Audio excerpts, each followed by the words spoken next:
Baik, Om Swastiastu. Perkenalkan, saya Putu Swadinda Cistaswari dengan NIM akhir 17 dari kelas 4A.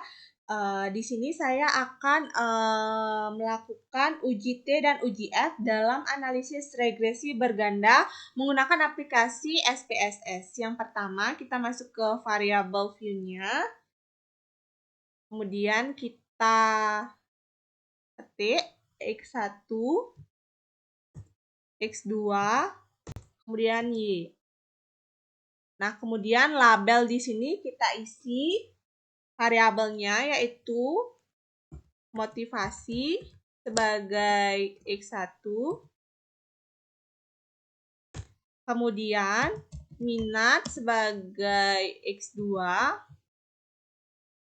kemudian di sini prestasi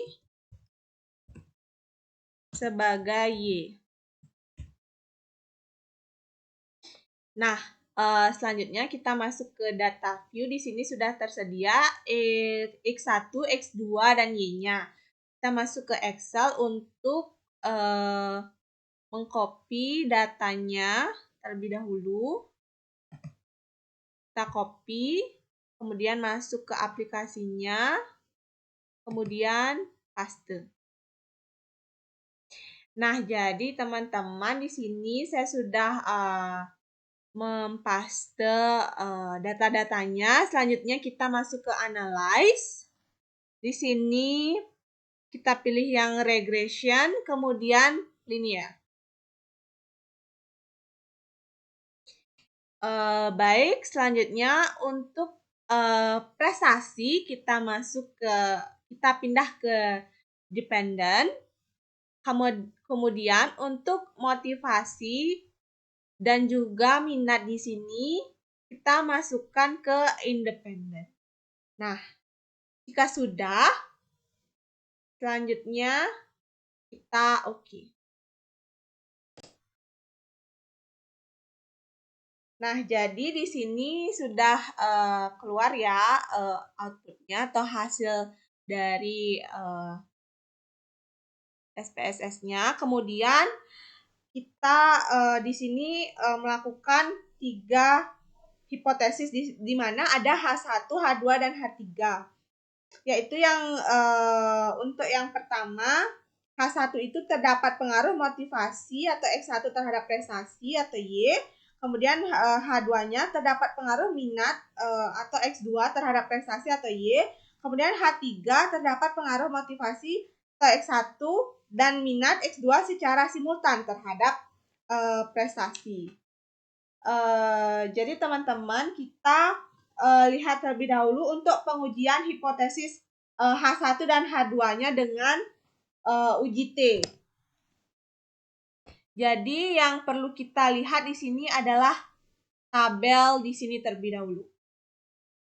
Nah, jadi di sini untuk pengujian hipotesis pertama atau H1.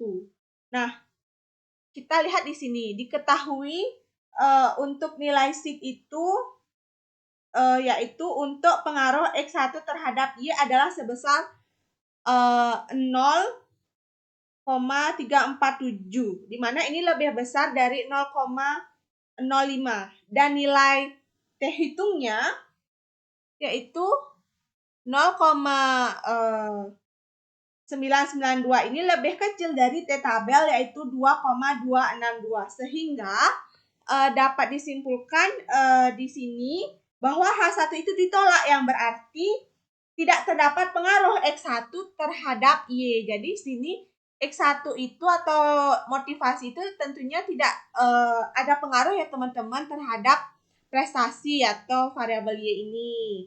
Nah, kemudian pengujian hipotesis yang kedua atau H2. Nah, di sini diketahui nilai sig untuk pengaruh X2 terhadap Y adalah sebesar 0,007, di mana ini lebih kecil dari 0,05 dan nilai T hitungnya itu 3,441 lebih besar dari T tabel yaitu 2,262, sehingga dapat disimpulkan bahwa H2 diterima, yang berarti terdapat pengaruh X2 terhadap Y, teman-teman. Jadi di sini hasilnya itu ada pengaruh di sini minat terhadap prestasi seperti itu ya. Di sini kita lihat sig dan T-nya itu.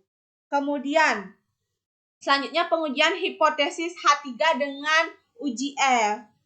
Jadi di sini kita lihat tabel ANOVA di sini.